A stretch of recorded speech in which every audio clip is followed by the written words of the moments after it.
یرمیہ اور اس کا 32واں باب جو 44 آیات پر مشتمل ہے۔ وہ کلام جو شاہ یہودہ صدقیہ کے 10ویں برس میں، جو نبوکت رزر کا 18واں برس تھا، خداوند کی طرف سے یرمیہ پر نازل ہوا۔ اور اس وقت شاہ بابل کی فوج یروشلیم کا محاصرہ کیے پڑی تھی، اور یرمیہ نبی شاہ یہودہ کے گھر میں قید خانے کے صحن میں بند تھا، کیونکہ شاہ یہودہ صدقیہ نے اسے یہ کہہ کر قید کیا کہ تو کیوں نبوت کرتا اور کہتا ہے کہ خداوند یوں فرماتا ہے کہ دیکھ میں اس شہر کو شاہ بابل کے حوالے کر دوں گا اور وہ اسے لے گا، اور شاہ یہودہ صدقیہ کسدیوں کے ہاتھ سے نہ بچے گا، بلکہ ضرور شاہ بابل کے حوالے کیا جائے گا اور اس سے روبرو باتیں کرے گا، اور دونوں کی آنکھیں مقابل ہوں گی، اور وہ صدقیہ کو بابل میں لے جائے گا، اور جب تک میں اس کو یاد نہ فرماؤں وہ وہیں رہے گا۔ خداوند فرماتا ہے، ہر چند تم کسدیوں کے ساتھ جنگ کرو گے پر کامیاب نہ ہوگے۔ تب یرمیہ نے کہا کہ خداوند کا کلام مجھ پر نازل ہوا، اور اس نے فرمایا، دیکھ تیرے چچا سلوم کا بیٹا حنمیل تیرے پاس آ کر کہے گا کہ میرا کھیت جو انتوت میں ہے اپنے لیے خرید لے، کیونکہ اس کو چھڑانا تیرا حق ہے۔ تب میرے چچا کا بیٹا حنمیل قید خانے کے صحن میں میرے پاس آیا، اور جیسا خداوند نے فرمایا تھا مجھ سے کہا کہ میرا کھیت جو انتوت میں بنیامین کے علاقے میں ہے خرید لے، کیونکہ یہ تیرا موروثی حق ہے، اور اس کو چھڑانا تیرا کام ہے، اسے اپنے لیے خرید لے۔ تب میں نے جانا کہ یہ خداوند کا کلام ہے، اور میں نے اس کھیت کو جو انتوت میں تھا اپنے چچا کے بیٹے حنمیل سے خرید لیا، اور نقد 70 مسکال چاندی تول کر اسے دی، اور میں نے ایک قبالہ لکھا اور اس پر مہر کی اور گواہ ٹھہرائے، اور چاندی ترازو میں تول کر اسے دی۔ سو میں نے اس قبالے کو لیا، یعنی وہ جو آئین اور دستور کے مطابق سرب و مہر تھا،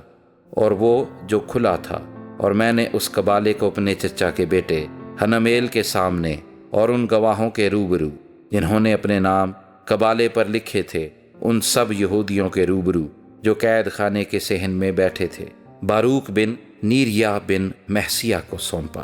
اور میں نے ان کے روبرو باروک کو تاکید کی کہ رب الافواج اسرائیل کا خدا یوں فرماتا ہے کہ یہ کاغذات لے، یعنی یہ قبالہ جو سرب و مہر ہے اور یہ جو کھلا ہے، اور ان کو مٹی کے برتن میں رکھ تاکہ بہت دنوں تک محفوظ رہیں،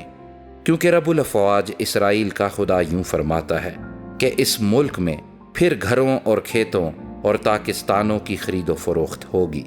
باروک بن نیریا کو قبالے دینے کے بعد میں نے خداوند سے یوں دعا کی، اے خداوند خدا، دیکھ تو نے اپنی عظیم قدرت اور اپنے بلند بازو سے آسمان اور زمین کو پیدا کیا، اور تیرے لیے کوئی کام مشکل نہیں۔ تو ہزاروں پر شفقت کرتا ہے، اور باپ دادا کی بد کرداری کا بدلہ ان کے بعد ان کی اولاد کے دامن میں ڈال دیتا ہے، جس کا نام خدائے عظیم و قادر رب الافواج ہے، مشورت میں بزرگ اور کام میں قدرت والا ہے۔ بنی آدم کی سب راہیں تیری زیر نظر ہیں، تاکہ ہر ایک کو اس کی روش کے موافق اور اس کے اعمال کے پھل کے مطابق اجر دے، جس نے ملک مصر میں آج تک اور اسرائیل اور دوسرے لوگوں میں نشان اور عجائب دکھائے، اور اپنے لیے نام پیدا کیا، جیسا کہ اس زمانے میں ہے، کیونکہ تو اپنی قوم اسرائیل کو ملک مصر سے نشانوں اور عجائب اور قوی ہاتھ اور بلند بازو سے اور بڑی ہیبت کے ساتھ نکال لایا، اور یہ ملک ان کو دیا جسے دینے کی تو نے ان کے باپ دادا سے قسم کھائی تھی، ایسا ملک جس میں دودھ اور شہد بہتا ہے۔ اور وہ آ کر اس کے مالک ہو گئے، لیکن وہ نہ تیری آواز کے شنوا ہوئے اور نہ تیری شریعت پر چلے، اور جو کچھ تو نے کرنے کو کہا انہوں نے نہیں کیا، اس لیے تو یہ سب مصیبت ان پر لایا۔ دمدموں کو دیکھ، وہ شہر تک آ پہنچے ہیں کہ اسے فتح کر لیں، اور شہر تلوار اور کال اور وبا کے سبب سے کسدیوں کے حوالے کر دیا گیا ہے، جو اس پر چڑھ آئے، اور جو کچھ تو نے فرمایا پورا ہوا، اور تو آپ دیکھتا ہے تو بھی اے خداوند خدا تو نے مجھ سے فرمایا کہ وہ کھیت روپیہ دے کر اپنے لیے خرید لے اور گواہ ٹھہرا لے، حالانکہ یہ شہر کسدیوں کے حوالے کر دیا گیا۔ تب خداوند کا کلام یرمیہ پر نازل ہوا کہ دیکھ، میں خداوند تمام بشر کا خدا ہوں، کیا میرے لیے کوئی کام دشوار ہے؟ اس لیے خداوند یوں فرماتا ہے کہ دیکھ، میں اس شہر کو کسدیوں کے اور شاہ بابل نبوکت رزر کے حوالے کر دوں گا، اور وہ اسے لے لے گا، اور کسدی جو اس شہر پر چڑھائی کرتے ہیں آ کر اس کو آگ لگائیں گے اور اسے ان گھروں سمیت جلائیں گے جن کی چھتوں پر لوگوں نے بال کے لیے بخور جلایا اور غیر معبودوں کے لیے تپاون تپائے کہ مجھے غضبناک کرے،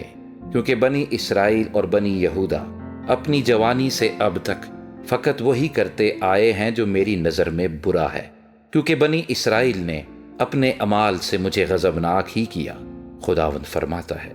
کیونکہ یہ شہر جس دن سے انہوں نے اسے تعمیر کیا آج کے دن تک میرے قہر اور غضب کا باعث ہو رہا ہے، تاکہ میں اسے اپنے سامنے سے دور کروں۔ بنی اسرائیل اور بنی یہودا کی تمام بدی کے باعث جو انہوں نے اور ان کے بادشاہوں نے اور عمراء اور کاہنوں اور نبیوں نے اور یہودا کے لوگوں اور یروشلیم کے باشندوں نے کی، تاکہ مجھے غضبناک کریں، کیونکہ انہوں نے میری طرف پیٹھ کی اور منہ نہ کیا، ہر چند میں نے ان کو سکھایا اور بر وقت تعلیم دی، تو بھی انہوں نے کان نہ لگایا کہ تربیت پذیر ہوں،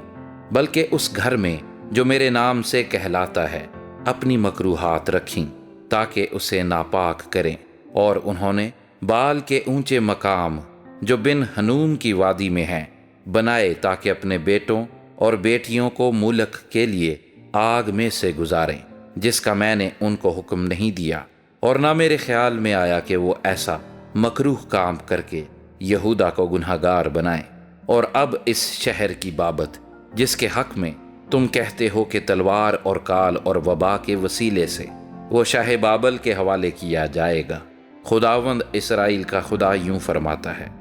دیکھ، میں ان کو ان سب ملکوں سے جہاں میں نے ان کو اپنے غیظ و غضب اور قہر شدید سے ہانک دیا ہے جمع کروں گا اور اس مقام میں واپس لاؤں گا، اور ان کو امن سے آباد کروں گا، اور وہ میرے لوگ ہوں گے اور میں ان کا خدا ہوں گا، اور میں ان کو یک دل اور یک روش بنا دوں گا، اور وہ اپنی اور اپنے بعد اپنی اولاد کی بھلائی کے لیے ہمیشہ مجھ سے ڈرتے رہیں گے، اور میں ان سے ابدی عہد کروں گا کہ ان کے ساتھ بھلائی کرنے سے باز نہ آؤں گا، اور میں اپنا خوف ان کے دل میں ڈالوں گا تاکہ وہ مجھ سے برگشتہ نہ ہوں۔ ہاں، میں ان سے خوش ہو کر ان سے نیکی کروں گا اور یقیناً دل و جان سے ان کو اس ملک میں لگاؤں گا، کیونکہ خداوند یوں فرماتا ہے کہ جس طرح میں ان لوگوں پر یہ تمام بلائے عظیم لایا ہوں، اسی طرح وہ تمام نیکی جس کا میں نے ان سے وعدہ کیا ہے ان سے کروں گا۔ اور اس ملک میں جس کی بابت تم کہتے ہو کہ وہ ویران ہے، وہاں نہ انسان ہے نہ حیوان، وہ کسدیوں کے حوالے کیا گیا، پھر کھیت خریدے جائیں گے